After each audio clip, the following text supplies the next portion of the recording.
네, 본죽과 원할머니 보쌈. 오늘은 일반 소비자들에게 잘 알려진 프랜차이즈 상표권 얘기 해보겠습니다. 로인사이드 신세아 기자 나와 있습니다. 신 기자, 본죽과 원할머니 보쌈, 이게 뭐 때문에 구설에 오른 건가요? 네, 검찰이 본죽 김철호 대표와 부인 최보기 이사장 그리고 원할머니 보쌈 이 박천희 대표를 업무상 배임 혐의로 불구속 기소했다고 어제 밝히면서 논란이 일고 있는데요. 네. 본죽 김 대표의 경우에는 지난 2006년부터 지난 2013년까지 본도시락 그리고 본 비빔밥, 본 우리덮밥 등의 이 상표 사용료와 상표 양도대금 명목으로 총 28억 원 정도를 챙긴 혐의를 갖고 있고요. 네. 원할머니 보쌈 박 대표는 지난 2009년부터 올해 1월까지 5개의 상표권 사용료로 총 21억 3,543만 원을 받아 챙긴 혐의를 갖고 있습니다. 네. 아니, 자신이 창업한 회사 상표에 대한 상표권, 뭐 일종의 로열티를 받은 것 같은데 이게 왜 업무상 배임이 되는 건가요?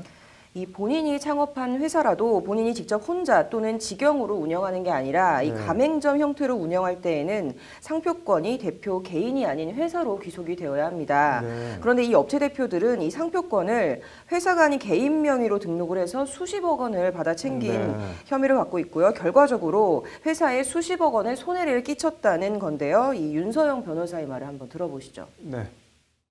배임이라는 게 배신을 했다는 거잖아요. 회사의 그런 신뢰를 배신을 했다. 회사의 신뢰를 배신해서 대표 개인의 이익을 챙겼다. 이런 취지에서 이제 배임이 될 수 있는 거죠. 그렇군요. 이렇게 상표권 개인 등록을 사유로 검찰이 프랜차이즈 업체 대표를 기소한 전례가 있나요? 그동안에는 없었습니다. 사실 그전에는 업무 관행 정도로만 여겨져 온 것도 사실인데요. 상표권 부당 이득에 대한 이 배임죄 기소는 이번이 첫 사례입니다. 네, 관련해서 검찰은 업계 관행이라고 하지만 사주 일가의 잘못된 사익 추구 행위에 해당한다고 기소 배경을 설명했습니다. 네, 뭐 혐의가 인정되면은 처벌 수위는 어느 정도 되나요? 네, 일단 특가법상 배임의 경우 범죄 행위로 취득한 재물이나 재산상의 이득액이 50억 원 이상인 때에는 무기 또는 5년 이상의 징역, 5억 원 이상 또는 50억 원 미만인 때에는 3년 이상의 유기징역으로 처벌됩니다. 형량만 놓고 보면 결코 가볍지 않은 혐의입니다. 네, 업체 대표들 입장은 어떻게 되나요? 네, 이들 업체 대표들은 상표 개발에 힘을 쏟은 사주가 상표권을 갖는 게 당연하다라는 입장인데요. 내가 만든 상표고 내가 키운 회사인데 왜 상표권을 차관주가 갖는 게 뭐가 문제냐라는 입장입니다. 검찰 측은 하지만 작은 가게에서 시작을 했어도 가맹점 사업을 시작을 했다면 이미 개인 사업 차원을 넘어선 만큼 상표권은 회사 소유로 넘어가는 게 맞다라는 입장입니다.